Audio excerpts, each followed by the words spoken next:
Good evening, everyone, and welcome. Thank you for joining us to Talking PAH, a live CE webcast series.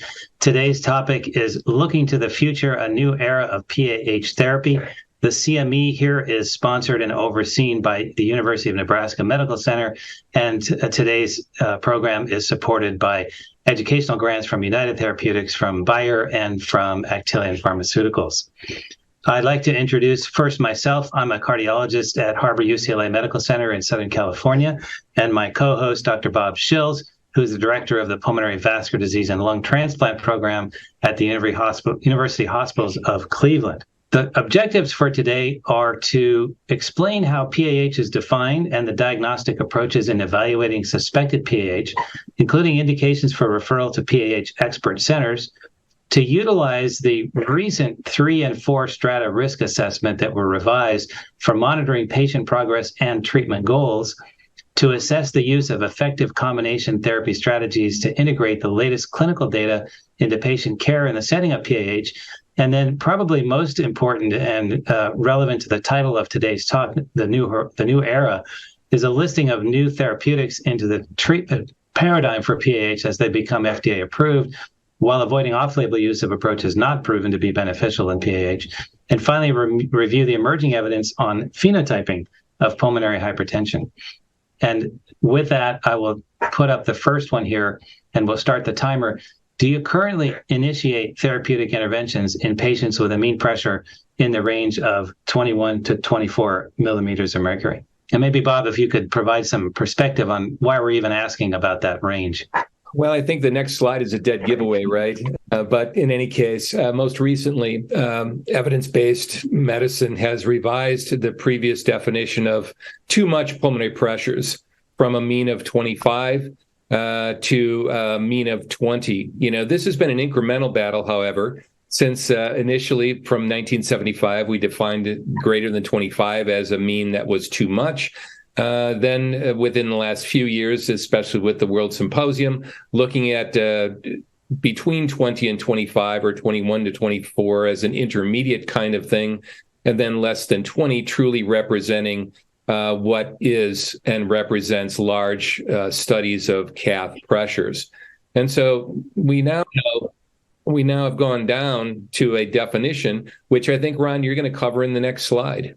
I will. Let me just share with you then, if you can see this on your screen, it looks like 36% said always, 29% said sometimes, 14% said rarely, and 21% said never. So quite a big balance, even balance in the distribution here. So the pathogenesis of PAH then is complex, and it leads to basically pulmonary vasoconstriction and vascular remodeling, essentially an increase in pulmonary vascular resistance, which requires the right heart to overcome that resistance by generating enough pressure to forward blood flow. There are thoughts about genetic predispositions, and of course, there's heritable pulmonary arterial hypertension.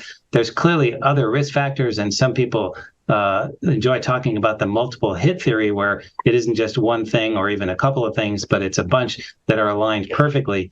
And of course, it involves altered pathways and mediators that have to do with not only vasoconstriction, but also cell proliferation or lack of turnover of cells and thrombosis that leads to vascular remodeling.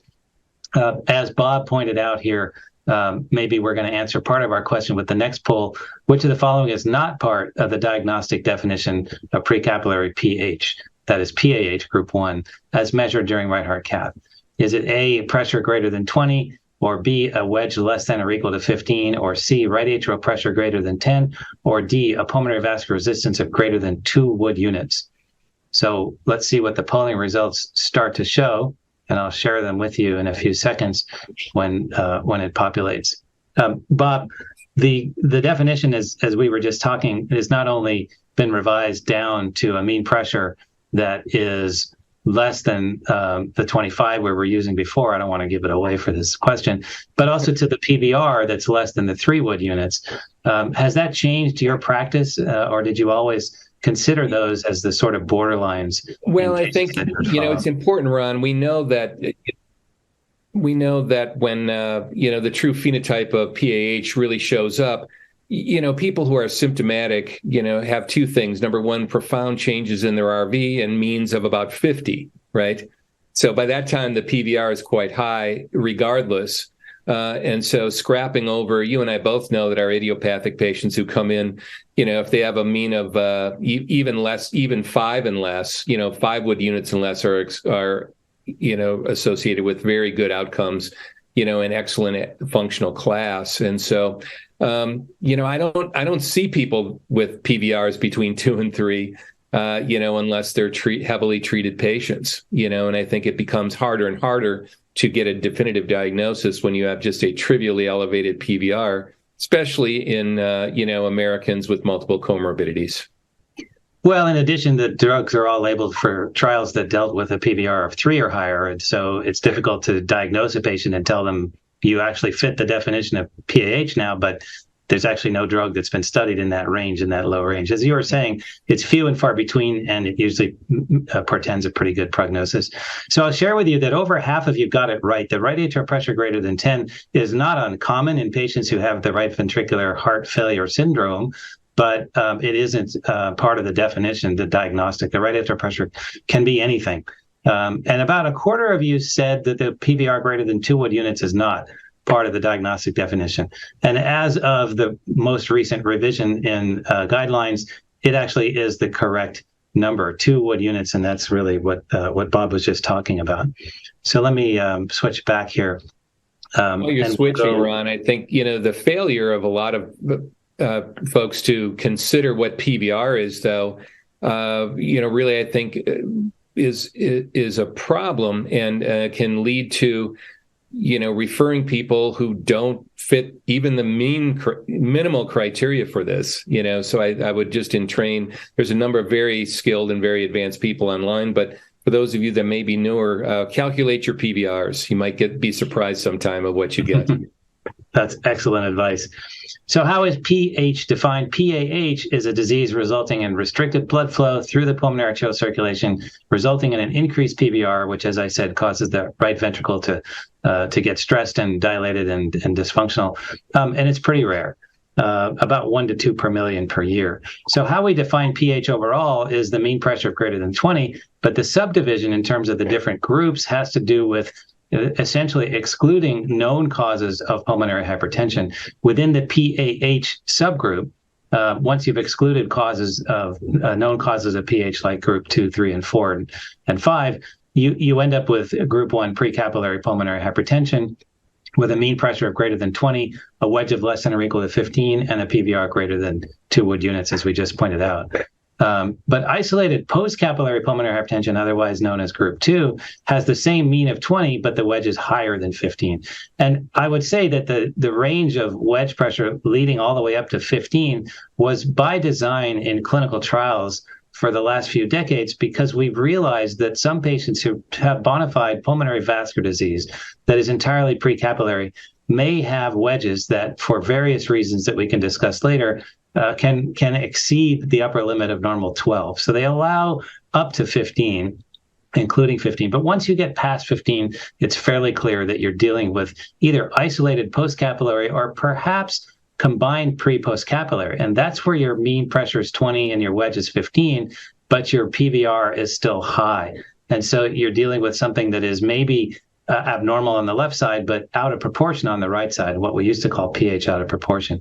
And then, of course, there's this odd entity called exercise pH, which with a normal resting PA pressure, it is not discoverable until you exercise the patient. And there, what to look for is the pressure, the mean pressure divided by the output. And the slope there is generally less than 3 when there is a normal response to exercise. That is to say, PA pressure can rise, as it often does in healthy individuals, but that's because the flow went up, the cardiac output went up. So if that ratio of pressure to flow goes higher than 3, then you're dealing with somebody that has exercise pH.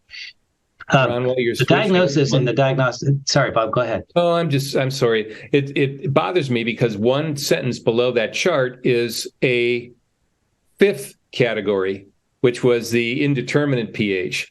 which is characterized by the high flow states in particular. So especially when you're looking at patients that may have liver disease and, very exuberant cardiac outputs, you wind up with high pulmonary pressures, mean wedge less than 15, but the PVRs are low, consistent with a high flow state. And they that didn't make the chart, but it's one sentence under the chart. Well, I'm hoping that what you'll come out with today for our audience is more than just what's written in any chapter or any PDF of an article, and that's really important to understand the expert's perspective. The diagnostic algorithm you will find, and the idea here is that there's some kind of reason to suspect pulmonary hypertension, and you have to go through this long workup, which I really don't want to spend too much time on, but it has to be fairly exhaustive because, again, Precapillary PH is not very common, and much more common is either group 2 for a cardiologist or group 3 for a pulmonologist, pulmonary hypertension. But there are warning signs, and these include rapid progression of symptoms. The severity of the reduction in exercise capacity is really important. Presyncope or syncope, usually if it's related to cardiovascular disease, in particular PH, is a very big warning sign. And of course, the signs of the right heart failure syndrome are important as well. Most patients, unfortunately, though, by the time they are picked up, by the time they're symptomatic enough, and by the time the physician realizes what's going on, they're diagnosed at an advanced level of disease. So depending on what registry you look at, whether it's U.S. or other European registries, you can see that functional class 3 and 4 patients, which is pretty far along, represent the bulk of how patients are diagnosed. I think, Ron, thanks for a great introduction. And with that, I want to move from the initial definitions, which have importantly changed, but represent a critical piece in getting the right answer, to therapies. And so our goals of therapy are to relieve symptoms, help people return to better activities of daily living. Improving hemodynamics and heart function is intrinsic to this. Avoid hospitalizations, since we know they're a poor prognostic factor, and improve overall survival. This is now, through modern paradigms and evidence-based medicine, known to occur best when several pathways are targeted simultaneously. We look at proactive and aggressive treatment with acceleration of therapy in and goal-directed and looking at goals of therapy to generate our acceleration of therapy. We want to now achieve and maintain a low-risk status and improve quality of life. It is no longer acceptable to have someone stable. We want to make them as well as they can be. So let's look at some slides which are very, very well known here, and hammer the three, well-known research pathways, which have yielded 14 medicines in 5 different chemical classes targeting these 3 pathways. Again, endothelin being a bad guy, promoting vascular remodeling, vasoconstriction, and so forth. Nitric oxide and prostacyclin being good guys, but their signaling pathways being relatively deficient. And so we currently are targeting, as you can see by the name of the medications, multiple medications targeting these pathways. And this forms the basis of our current therapeutic regimen. We'll see, however, later that these are starting to be challenged. And soon we're probably going to have a 4-part pathway. So, as a prelude to what we want to talk about therapy, Harold is a 70-year-old male with newly diagnosed PAH. Which parametric risk assessment method does the 2022 ERS ESC guidelines recommend using as a guide to initial therapy? Does 2022 ERS ESC promote REVEAL, 3-strata risk model, 4-strata risk model, or I'm not quite sure? I think that last one is probably the fairest question for an uninitiated audience. Even though guidelines have been out since last fall, it takes probably more than a year for the uptake of guidelines, even among some experts, to really grasp and start using them. No, that's a great point, Ron. And again, this was really brought out at the latter part of 2022. So this is still relatively fresh off the press, and I think is important. So we're still accruing some information here. However, the vast majority did get the question right and selected B. The 3-strata risk model was advocated by 2022 ERS-ESC, with some of you saying 4-strata. The honest proportion being a third of the respondents saying that I'm not quite sure. And that's a great opportunity for our next slides to start looking at things. So Harold is subsequently evaluated as having an intermediate risk of PAH according to the 3-strata risk model. How and what does the 2022 ERS-ESC guidelines recommend prescribing initially? Would you consider initial monotherapy, initial combination, including IV prostacyclins, initial ERA and PDE5 therapy, or I'm not sure? So here again, I think it is a guideline, and it's written basically in black and white. However, there are patients that we see who fall into intermediate risk that really you could consider not very worrisome, and others that would still by definition be intermediate risk and be very worrisome. And I think this is where the expertise comes in. After you've seen it and done it for long enough, you can kind of compartmentalize. So even though we're going to have a definitive answer here, you won't be wrong for choosing something otherwise. Ron, that's a great point. And I think the diagnostic and risk stratification algorithm is really useful in that recognizing people that are high risk, I think in my practice, is probably the most thing. And as you point out, those high-risk people may not be perfectly represented in our current algorithms. But the answer in the group did say initial ERA and PDE5 is often suggested for intermediate risk patients. And I think that that's fair. But as Ron pointed out, I think that it's important to recognize high risk. And data says we're not often so good at that.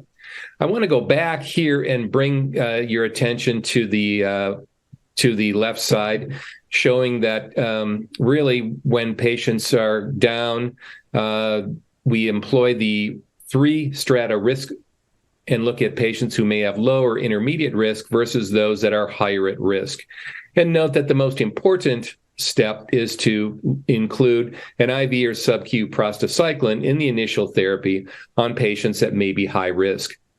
This is, I think, really, really an important feature since, Ron, as you pointed out before, most of our patients are at that very high risk or intermediate going to high risk when they present, as you showed from the registries. So I think that it's very, very important to understand this. The ERS-ESC guidelines are very nice when they look at the evidence-based medicine. And there's so much evidence-based medicine that Dr. Udis and I intentionally excluded going through the trials in favor of the summary. And again, we can see from the right side that the recommendation for initial combination therapy from the Ambition trial has a class 1 recommendation. A similar recommendation from modifications of other trials include a similar combination with an ERA and PDE5. And then additional therapies have been shown of some value, albeit a lower class of recommendation. It's noted that initial combination with macitentan, tadalafil, and selexipag was not recommended, and this is largely on the negative results of the Triton trial. So let's look at the 3-strata risk. Ron, I think the most important thing is that no single factor is taken as an absolute in this. And, all of our patients have multiple assessments of both physical biomarker, exercise tolerance, as well as additional features to determine risk. And a couple of quick things to point out also, Bob, is that the weight of each one of these factors depends on the individual. And again, the expert is the person that can sometimes, but even the experts can't always figure out which one counts more. Number one. Number two, there's no echo on here. And I think that's because of the lack of data but it ignores basically what we sometimes, when we're in the echo lab looking at the right ventricle, really put a lot more weight on, in addition to just these measurements. So again, guidelines are just that. They're sort of recipes, but they're not to be taken blindly and go forward without careful consideration. And as a number of you in the audience note, there is accumulating data that right heart structure, function, and performance is highly, in a number of sense, accumulating data says, that it's very much associated with both risk and outcome. And I think that this is sort of the next phase into understanding the incorporation of this, in the future. And so I think this does represent the future, Ron, and I think we're going to see a number of these as important and highly weighted. What do you think about that with regard to the RV in risk stratification coming into the future? I think it's coming, and I kind of misspoke, and I kind of didn't. RV function is on here, but most of us don't have the ability to do a routine cardiac MRI. Right ventricular function is missing here from the echocardiogram. The TAPSE-SPAP ratio came from one study, and it was actually controversial among some of the expert discussants that were looking at these guidelines as they came out. And I believe there's an editorial that might be coming forward as well. So going forward, I think we're going to put more emphasis on imaging, but we need data. We definitely need, large aggregate data, and the echo is hard to get data from. No, absolutely. So we noted that in patients, especially high-risk patients, presenting with a high risk of death, initial combination, including an IV or sub-Q prostacyclin, remains a most important recommendation.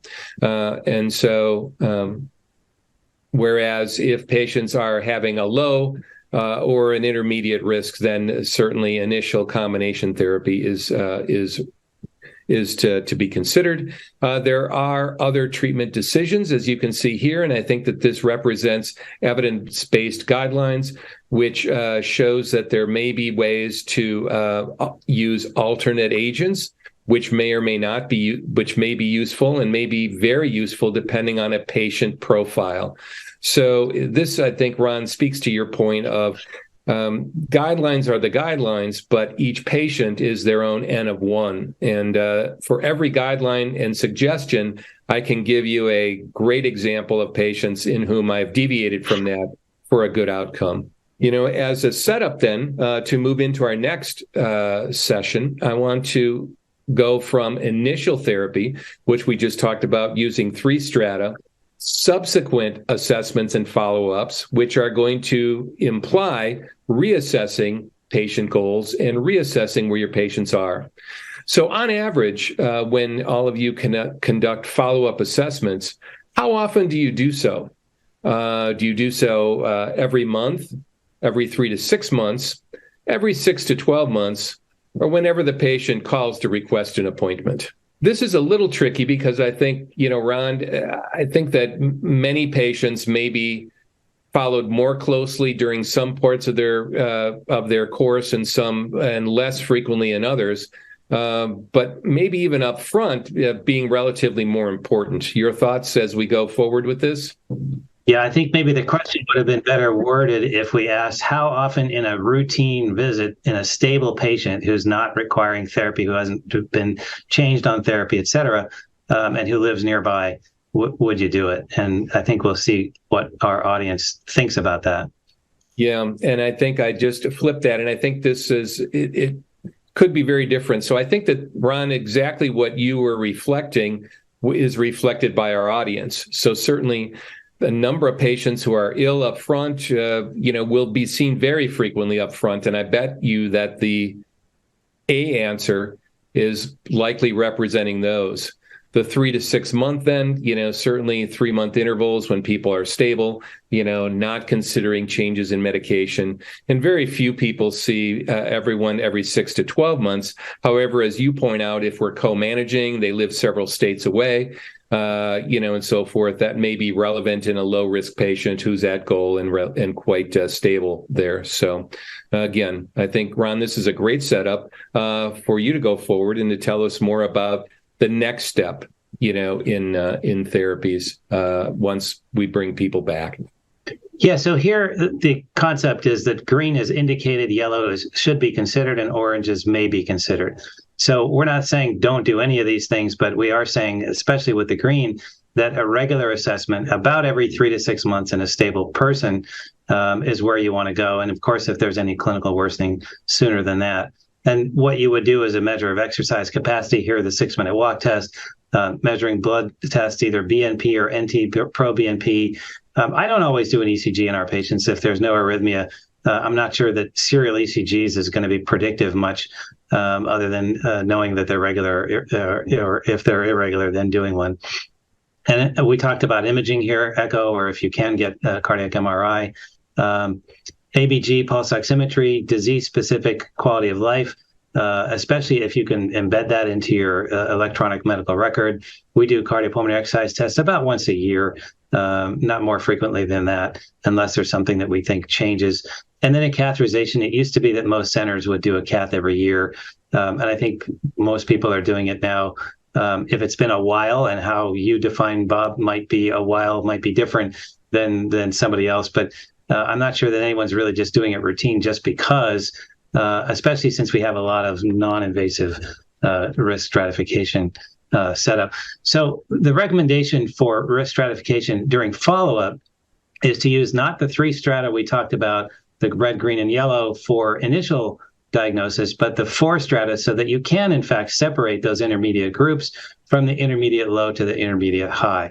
And that's based on functional class, walk distance, BNP, with additional variables, of course, taken into account by the expert. And that's a class 1 with a level of evidence B. The level of evidence in PAH in general is not great because the populations are so small. And a good sized clinical trial of 400 or 500 or 600 patients in the pulmonary hypertension field would be sort of suggestive of preliminary data in the cardiovascular field that I live in, for left heart failure, for coronary disease, et cetera. So here's the 4 risk model. You have the green and the red, but in between you have the not so orange and the more orange. And so we look at those things that we talk about for non-invasive assessment that we already mentioned here. And we talk about a low mortality rate, a low risk being 0 to 3%. Finally, we got to the point where we can say, less than 10% is really not a good cutoff for a young woman. If she's 9.9%, that's a low risk follow-up. Intermediate low 2 to 7, intermediate high all the way almost up to 20%, and high risk greater than 20% 1-year mortality. I would say that even 7% 1-year mortality for a young woman who is diagnosed with PAH is still crazy high, given that you're not dealing with an 85-year-old man with AFib, COPD, and coronary artery disease. So there are recommendations then. Your threshold is a heart failure doctor. When do you pull the trigger on heart transplant for 1-year mortality? Yeah, that's an important point. I mean, it's certainly much more conservative than where we are. Yeah, sort of the 5% range, right? Data. Yeah. So what do we do then if we've got our initial therapy? And in the case we talked about with Harold, we have initial dual oral therapy. And the idea here is that you base your treatment escalations on these risk assessments and general strategies, mostly by the expert.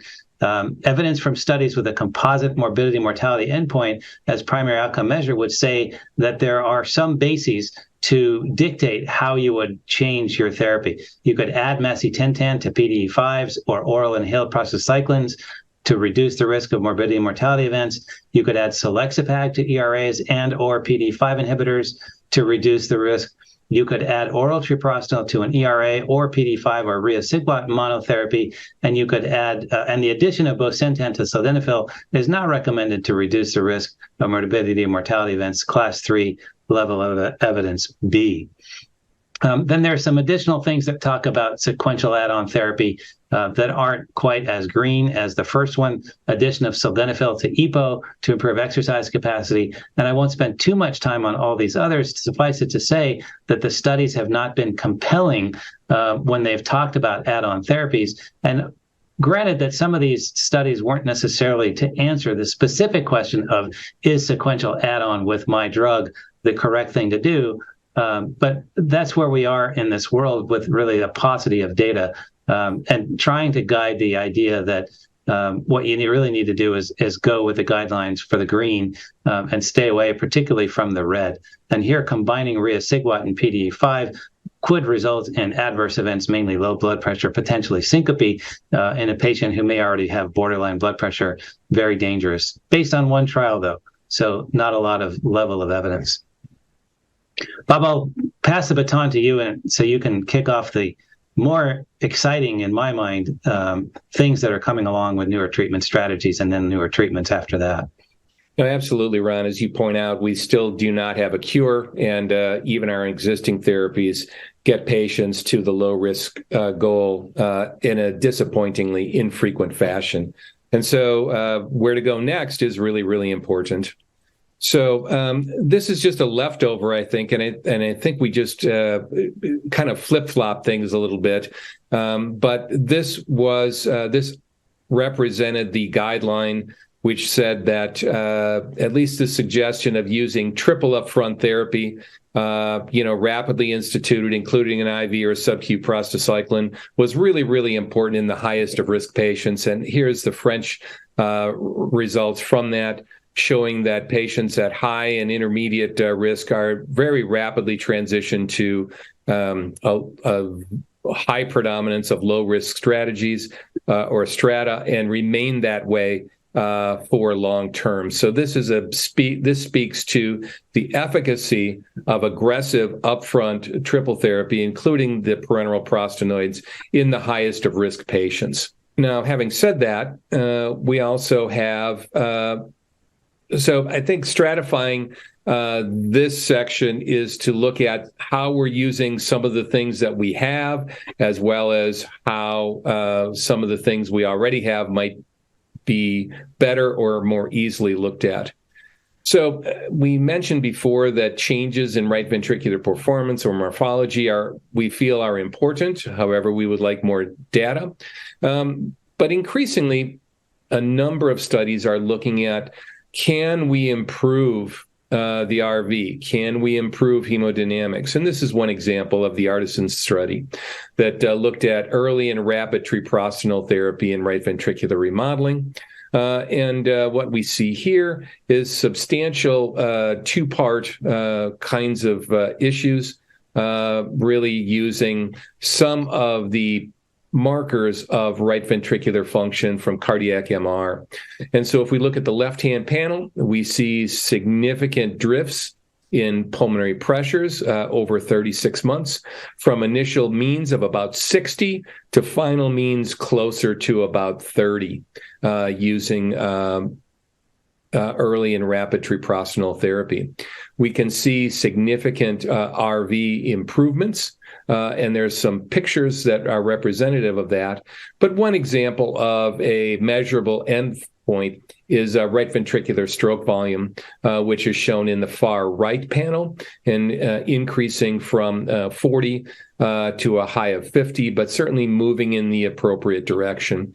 And so this is an important trend, I think, and an indication of what we want from therapies, and what probably are the most, some of the more important markers of important goals and things that we need to offer our patients as time goes on. Repair, similarly, is a cardiac MR-based trial. And this was an open-label, single-arm evaluating macitentan with or without background therapy. And again, although this was a single-arm trial, we did see both improvements in stroke volume, improvements of hemodynamic and functional endpoints, as well as improvements of right ventricular structure.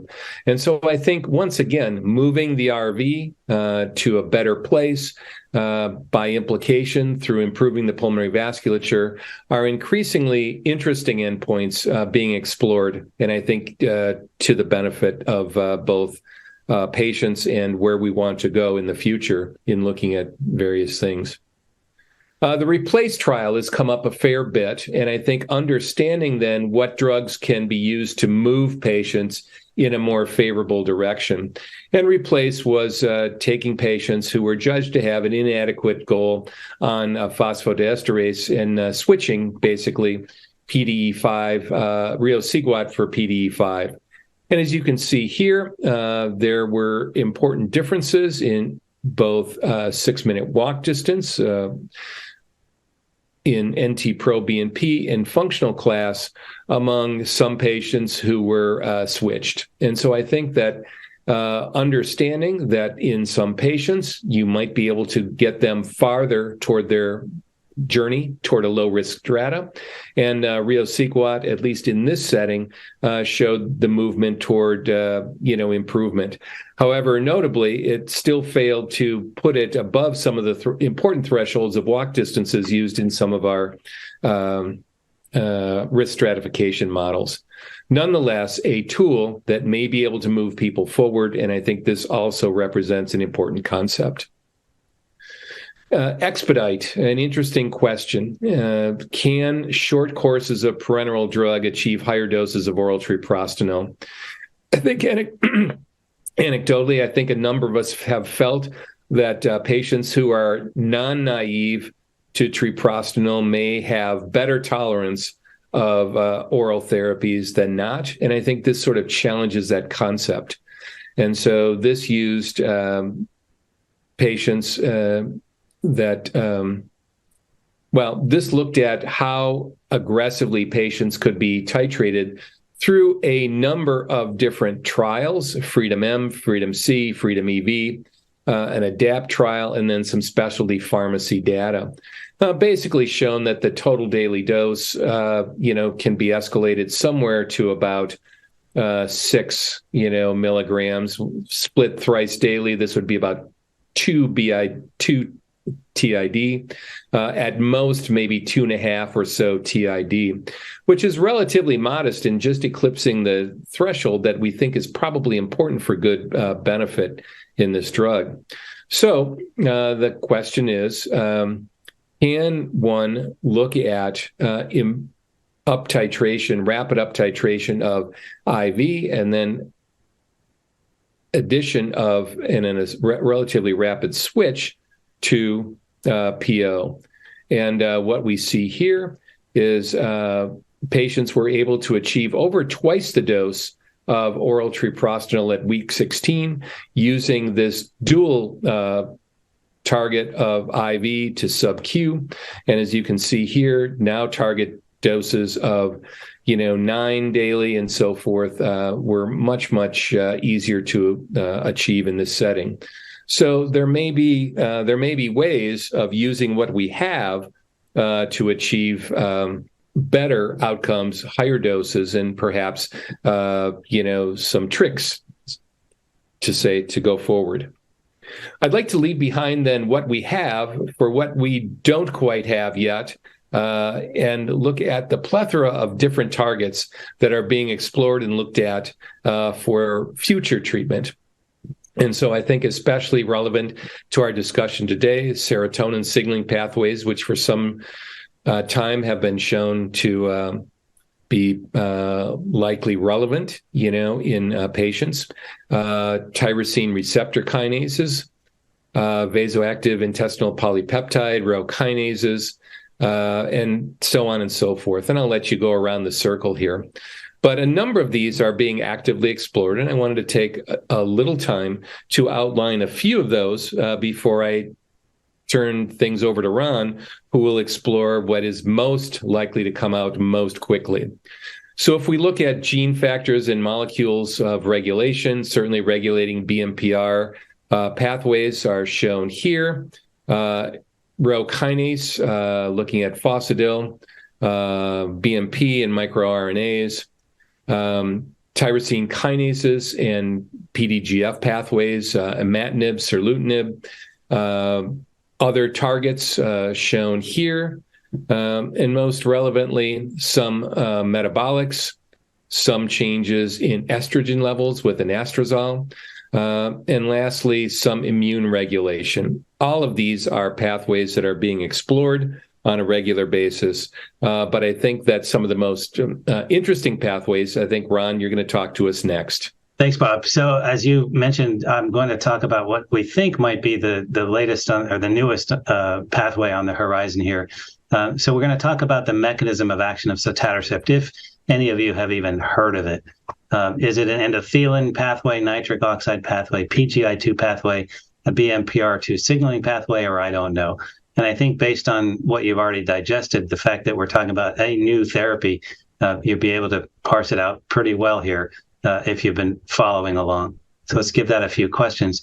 Bob, I'm going to give you some time also to talk about maybe if sotatercept is the next one after the next few slides to talk about the next one. Are you excited in particular about any of the others, or should we just leave everyone hanging until 5 minutes from now when we cover that? Well, Ron, I think we can get to that, but I think that each of these are interesting. Certainly, I think the attacking fundamental pathways has always been of interest to me. And so I think that, things that represent fundamental changes in the kinds of mechanisms which cause remodeling and so forth are of great interest.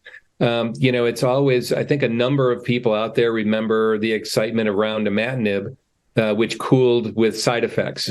But nonetheless, the presence of a tyrosine kinase, which targets, c-KIT, PDGF, and so forth, is very interesting. Seralutinib, along with that also can modulate BMPR2, I think are, molecularly fascinating. We'll talk about other kinds of things. And as I mentioned before, the serotonin pathways. So I think that there's at least 3 or 4 that are targeting some interesting molecular pathways that I really want to see more of. All right. So almost 3/4 of you got sotatercept. A couple have said, I don't know, and that's fair. Somebody said, or at least a couple said, endothelin receptor antagonist. There is still research being done in that area, but this is the new target. It is the BMPR signaling. And sotatercept then is a first-in-class, what's called a fusion protein. And basically what it's doing is rebalancing the signaling between the pro-proliferative and the anti-proliferative pathways, reversing the vascular remodeling seen in PAH. That's the mechanism of action, and that's what we think is happening in the human. But unfortunately, we don't actually have a way to determine vessel size and lumen size directly. And so we have to take it on faith that this drug does not vasodilate, but rather rebalances the abnormal signaling. Now, these abnormal signals come classically from genetic mutations in the BMPR signaling pathway for those patients who have heritable PAH. But it turns out that patients who don't necessarily have an identifiable genetic defect and don't have a familiar inheritance pattern of pulmonary hypertension actually have BMPR signaling abnormalities, and they are the ones who are probably responsible for at least part of the responses that we're going to show you here. To talk about the data, really the important thing is that we've got phase 2 data that came out, and it was presented at ATS 3 years ago, and then more recently at the ACC, at the same day that the New England Journal paper came out releasing the data from this trial. It is groundbreaking. In combination with background therapy for PAH, so already stacked the dice against any improvement because patients were already on background therapy. Patients still had an improvement. And so the change from baseline in 6-minute walk distance at week 24, you can see here for patients that were on background therapy, they didn't really get worse like we've seen in trials where they were on no therapy versus a new therapy. They stayed stable, but you can see the difference here was quite big. The location shift is a statistical method. If you like the observed mean change, a different statistical method. Both were around 40 meters compared to a placebo of -1 meter. So actually a pretty whopping clinically relevant difference in patients at week 24. I don't know if we can comment on whether or not the separation would continue or would have continued if we kept the observation period beyond week 24, but you can see that they were still divergent at that point. There is a multi-component improvement that was pre-specified that included a higher bar for patients to have improvements not only in one parameter, but several. And then the hierarchical ranking of all the secondary endpoints was hit in all except the 9th. And what we mean by hierarchical is that you couldn't analyze PVR unless you hit the multi-component. You couldn't analyze pro-BNP unless you hit PVR. And as you can see, the p-values here, they hit all the way down the line to areas that included physical and cardiopulmonary function based on quality of life assessments, and only the cognitive emotional didn't hit. But suffice it to say that this is a pretty through and through response in all parameters that we consider clinically relevant, where patients got better and statistically better than placebo. It's a fairly good sized population of over 320 patients. Now, interestingly, the pre-specified time to first occurrence of either death or non-fatal clinical worsening was also highly significant in the placebo, in the sotatercept group compared to placebo. So big, huge difference. The hazard ratio was 0.16, meaning an effect of about an 84% reduction in the time to first occurrence of death or non-fatal clinical worsening. What about side effects? Well, the treatment emergent adverse events of interest, TAEs, were quite heavily weighted, if you will, towards bleeding events. And it's thought that this has something to do with not necessarily coagulopathy, but perhaps the telangiectasias you see on the third row here that were evident halfway through the trial and in phase 2 as well, that might be related to either nasal bleeding or GI bleeding, where you have sort of the appearance of vessels now that are more capable of bleeding. That's all really kind of hypothetical. One of the interesting side effects, if you will, is an increase in hemoglobin, which for most of our patients is actually a benefit, if you will, in those that have various comorbidities that lead to anemia. This actually can counteract that. And the company has a sister drug, in fact, that is looking at ways to remove the transfusion or reduce the transfusion-dependent anemia that some of these patients have.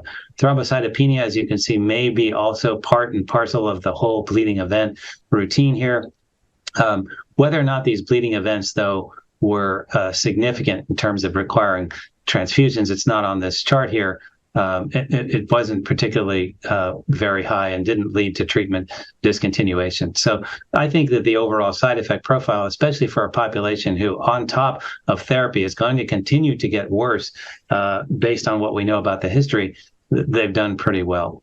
So that's sotatercept in a nutshell. I'm going kind of fast because I know we're about 48 minutes into the hour. And we'll go straight into Bob, as he's going to cover some of these other new, maybe next in line therapies that we might see. So, Ron, I think that you really covered what's most proximally of great excitement in the PH community. But I think there's also, in that same vein, a number of other pathways on the horizon that give us a great potential. And one of those is looking at PDGF and those kinds of pro-proliferative pathways which lead to vascular remodeling. And so seralutinib is, again, a tyrosine kinase inhibitor. It inhibits PDGF. It tends to increase BMPR2 signaling as well. And this is the result of the TORREY study. We can see that the primary endpoints here, we're looking at PVR. And there was also a statistically significant trend toward improvements in PVR. There was and this was maintained in both more well, quote unquote, patients, as well as more ill patients. And so that's at least preliminary data that certainly suggests that the use of seralutinib shows at least signals in the right direction, and also has trends in both functional class 2 and functional class 3 patients.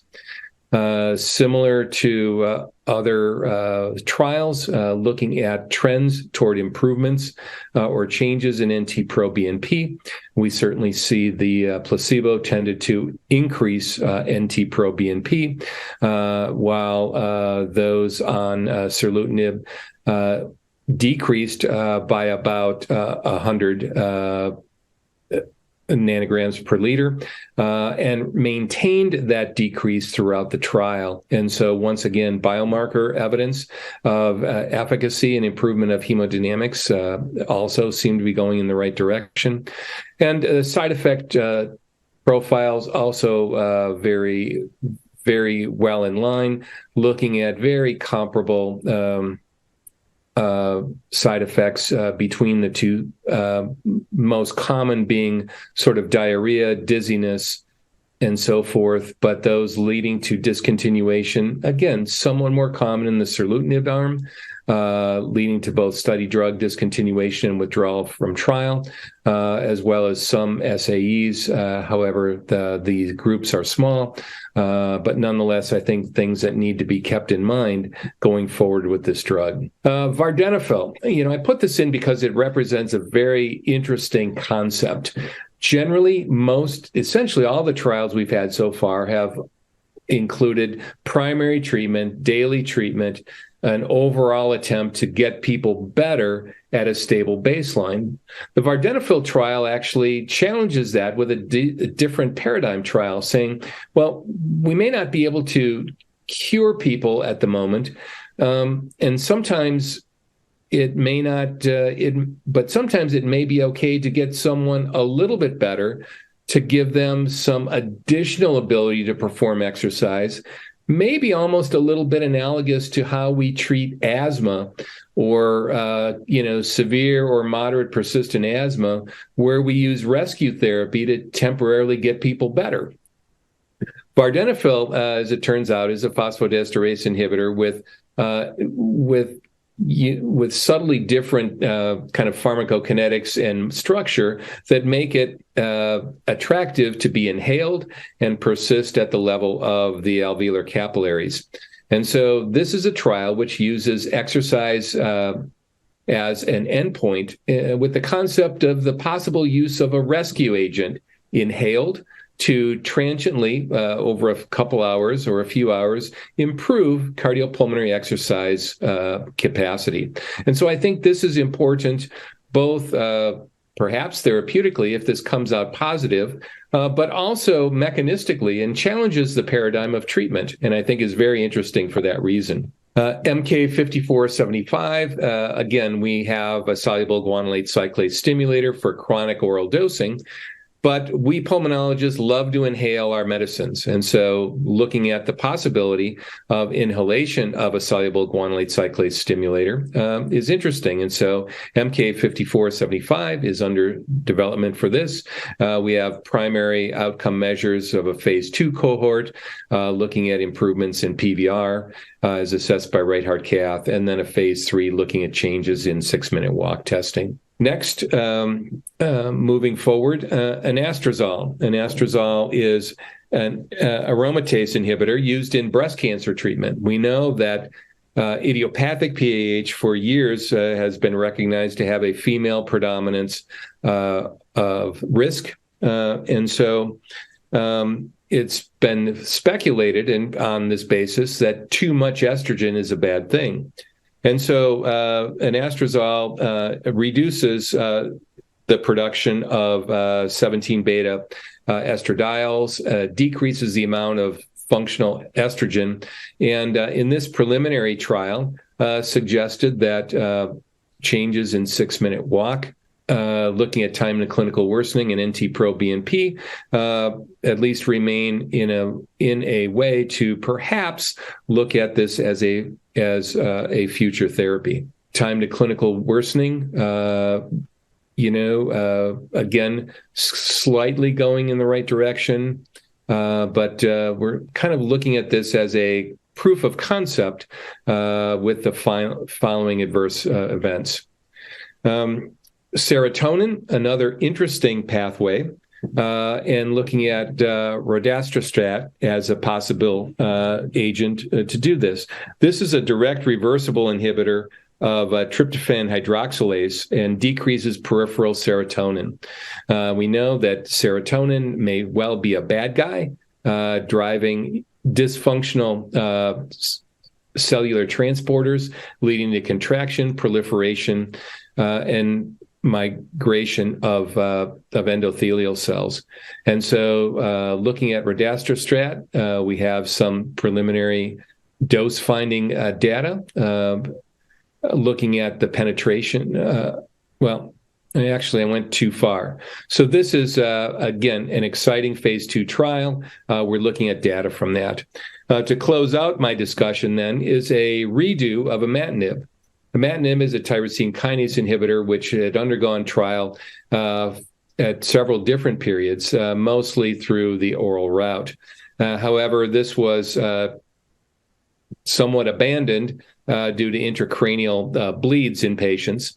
And so reevaluating this to look at inhaled routes to perhaps have vessel-specific action without systemic exposures. And so this is a little bit of data showing sort of differences in systemic exposures with the inhaled route, and really sets up the possibility of using imatinib, which a number of PH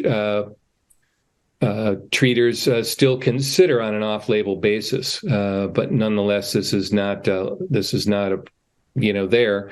But the concept of using tyrosine kinases are interesting. Ron, I think that sets you up for the last closure here, looking at sort of taking us home. Especially the first bullet there, as you've just outlined, the treatment options are expanding, and if even one of these adds to a fourth target, it gets very complex, and it's great for the patients, but it's very difficult for us.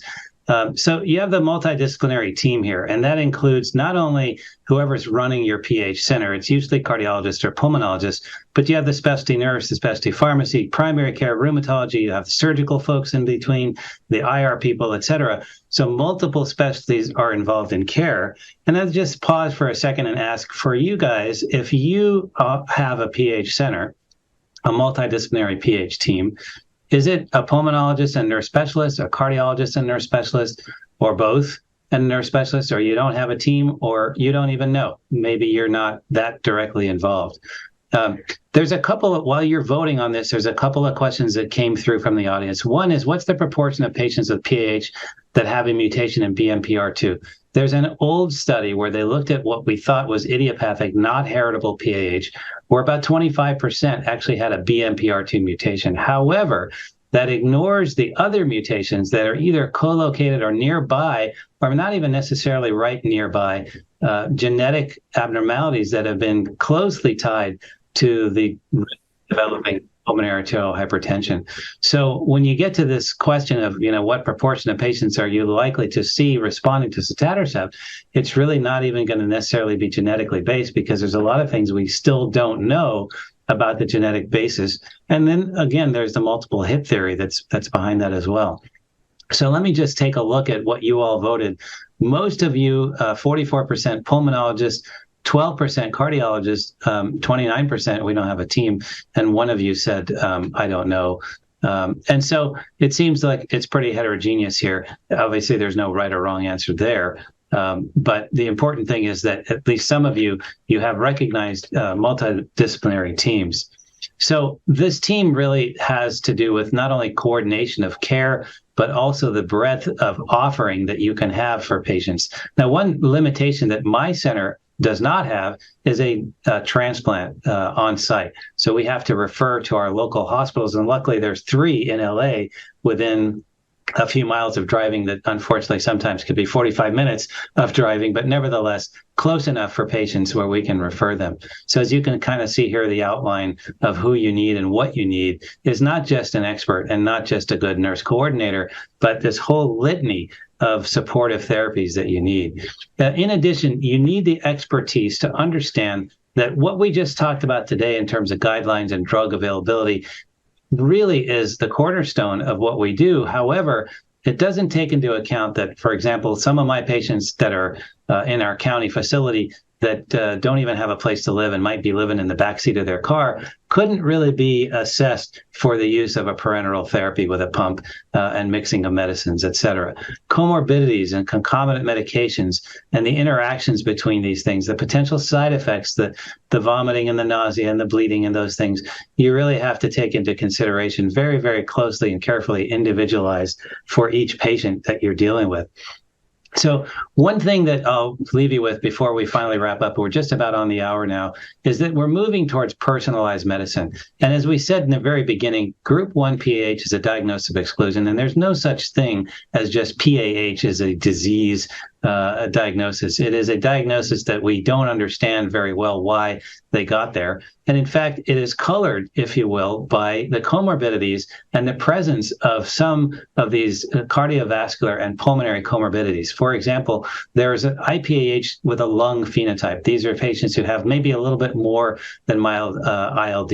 Maybe they've had a smoking history. Maybe they have some genetic bases for what are emerging in terms of risks for ventilatory diseases. And if you see to the right, these groups of patients can actually be separated pretty well. Those that have the classic, if you will, textbook PAH do much better than those who have a lung phenotype or with IPAH, or even just group 3 pulmonary hypertension. Those tend to cluster together. They don't do as well, in part because we don't really have therapies that work for them. And these are just emerging. For group 3, there's one therapy, there's one medical therapy, which is inhaled treprostinil. Everything else is rehab, oxygen, supportive therapy, that kind of stuff. Whereas Bob mentioned, we have 14 different drugs for the classical patients that fit there. So just to summarize, the currently available and approved pharmaceutical therapies for PAH target 3 pathways, and we have a 4th hopefully emerging within the year.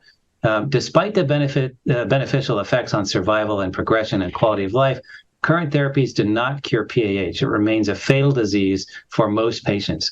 The guidelines recommend that decisions be based on now 3 and 4 risk strata at beginning and follow-up of evaluation in the clinic. The evidence from trials showing benefit from upfront combination therapy has really moved the needle. And so it's led to changes in guidelines now where you can see some of the evidence base for that we presented. Emerging therapies and novel delivery formulations may provide new options to the therapeutic armamentarium. It just keeps getting better. And finally, the recognition of these distinct subtypes of PAH may suggest personalized approaches as we go forward. And that's true, I think, in all of medicine, not just in PAH. And before I do the housekeeping, there's another question that says, growing research has implicated mitochondrial dysfunction in the pathophysiology of PAH. Are there therapies under development to restore mitochondrial function? Well, there was one study that looked at bardoxolone, which was an NRF kappa inhibitor and an NF-kappa B inhibitor, NRF stimulator, that had a lot of effects on mitochondrial oxygenation, oxidative function. And unfortunately, the trial was a small trial. It was only done in connective tissue disease patients. I think there was still a missed option there to study that. And Bob, any ideas with mitochondrial function and other avenues? It's certainly an attractive target, Ron. It's a little frustrating. Lots of things work in test tubes. There's some of the NAD deacetylases, SIRT1, and so forth are really, interestingly implicated in apoptosis and so forth, and certainly, are attractive targets. But I think that this is something which has been hard to move forward, especially given the fact that mitochondria are everywhere. Awesome. That's a great question. So thank you very much for joining us. And sorry, we're 5 minutes past the hour, just about. And I want to thank Bob, my co-host, for a great presentation and good discussions. Ron, always a pleasure. And hopefully we've taken you through some of the things that we felt were the important trends that are moving us into the future in PAH. Thanks, Ron. Good evening, everybody.